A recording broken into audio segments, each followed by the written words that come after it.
Assalamualaikum warahmatullahi wabarakatuh. Selamat datang di podcast Explore Learning, tempat kita membahas topik menarik seputar ilmu pengetahuan dan kehidupan sehari-hari. Saya Rinda Septiani, NIM 1121100845. Dan pada episode kali ini kita akan membahas mata kuliah yang sangat menarik dan relevan di dunia kerja, yaitu perilaku organisasi dengan dosen pengampu Bapak Dr. Muhammad Ihsan Eskom MM. Jadi buat kamu yang sedang kuliah atau baru memasuki dunia kerja atau hanya ingin memahami dinamika di tempat kerja, podcast ini wajib kamu dengarkan sampai habis. Oke, yang pertama akan saya jelaskan apa itu perilaku organisasi. Pertama-tama, apa sih yang dimaksud dengan perilaku organisasi? Secara sederhana, perilaku organisasi adalah studi tentang bagaimana individu, kelompok, dan struktur organisasi dapat mempengaruhi perilaku di tempat kerja. Nah, di sini kita akan mempelajari banyak hal, mulai dari motivasi, kepemimpinan, komunikasi, hingga bagaimana budaya organisasi itu mampu mempengaruhi kinerja di perusahaan. Tujuan utamanya adalah untuk menciptakan lingkungan kerja yang produktif dan harmonis. Bayangkan jika kamu sedang bekerja nih di sebuah tim yang besar, tetapi ada konflik di antara anggota tim itu. Nah, pemahaman tentang perilaku organisasi ini bisa kita dapat membantu kita untuk mengatasi masalah tersebut atau bahkan dapat mencegah konflik tersebut muncul. Nah, yang selanjutnya, kenapa perilaku organisasi itu penting? Kenapa mata kuliah ini penting? Karena dunia kerja itu penuh dengan dinamika. Kamu tidak hanya bekerja dengan mesin atau komputer, tetapi juga dengan manusia. Misalnya, bagaimana cara kamu untuk dapat memotivasi tim kamu, atau bagaimana kamu merespon perubahan besar dalam organisasi seperti restrukturisasi atau pengenalan teknologi baru. Nah, menurut teori yang sering dibahas dalam perilaku organisasi seperti teori Maslow tentang hierarki kebutuhan, bahwa setiap orang memiliki motivasi yang berbeda-beda. Ada yang termotivasi oleh uang, dan ada juga yang lebih peduli dengan pengakuan atau kesempatan berkembang.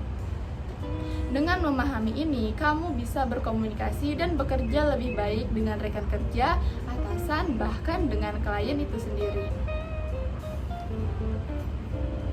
Selanjutnya, contoh praktis di dunia kerja. Nah, sekarang mari kita lihat contoh nyata. Misalnya, seorang manajer di sebuah perusahaan startup ingin meningkatkan produktivitas timnya. Dengan memahami teori perilaku organisasi, dia tahu bahwa kuncinya adalah employee engagement atau keterlibatan karyawan. Dia juga mulai dengan membuat sesi brainstorming mingguan, memberikan penghargaan atas ide-ide kreatif, dan menyediakan pelatihan untuk mengembangkan keterampilan. Hasilnya, karyawan ingin lebih termotivasi, inovasi meningkat, dan target perusahaan tercapai lebih cepat. Contoh lainnya juga bagaimana perusahaan besar seperti Google atau Facebook menciptakan budaya kerja yang inklusif.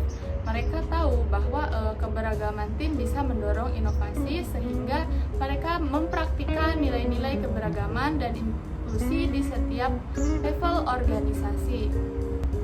Selanjutnya, hubungan perilaku organisasi dengan kehidupan sehari-hari. Mungkin kamu berpikir, oke, ini relevan di dunia kerja, tapi apa hubungannya dengan kehidupan sehari-hari? Well, ternyata banyak. Misalnya, teori komunikasi dalam perilaku organisasi juga bisa kamu gunakan untuk memperbaiki hubungan dengan keluarga maupun dengan teman. Nah, bagaimana cara mendengarkan dengan aktif, bagaimana memberikan umpan balik tanpa menyakiti perasaan orang lain, atau ketika kamu menjadi pemimpin dalam komunitas, pemahaman tentang gaya kepemimpinan sangat membantu. Ada gaya kepemimpinan yang demokratis, otokratis, atau transformatif dan masing-masing cocok untuk situasi yang berbeda. Selanjutnya, bagaimana tips perilaku organisasi? Nah, buat kamu yang sedang mengambil mata kuliah ini, berikut tips belajar perilaku organisasi. Yang pertama, pelajari teori dengan kasus nyata. Jangan hanya menghafal teori, cari contoh kasus di dunia nyata seperti konflik di organisasi atau strategi motivasi. Diskusi dengan teman-teman perilaku organisasi adalah mata kuliah yang seru untuk didiskusikan, maka kamu mendapatkan perspektif baru dari teman-temanmu. Lalu praktikkan di kehidupan sehari-hari, gunakan konsep yang bisa kamu pelajari seperti teknik komunikasi atau manajemen konflik dalam interaksi sehari-hari. Lalu tonton film serial tentang organisasi yang menggambarkan dinamika organisasi seperti The Office atau manajemen, dan kita bisa menikmati belajar sambil hiburan.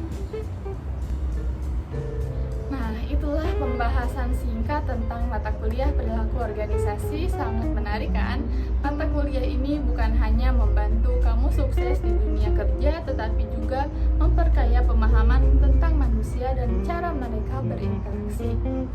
Kalau kamu punya pertanyaan, pengalaman, atau ide yang ingin dibahas di episode selanjutnya, jangan ragu untuk menghubungi di media sosial @rindars. Terima kasih sudah mendengarkan Explore Learning.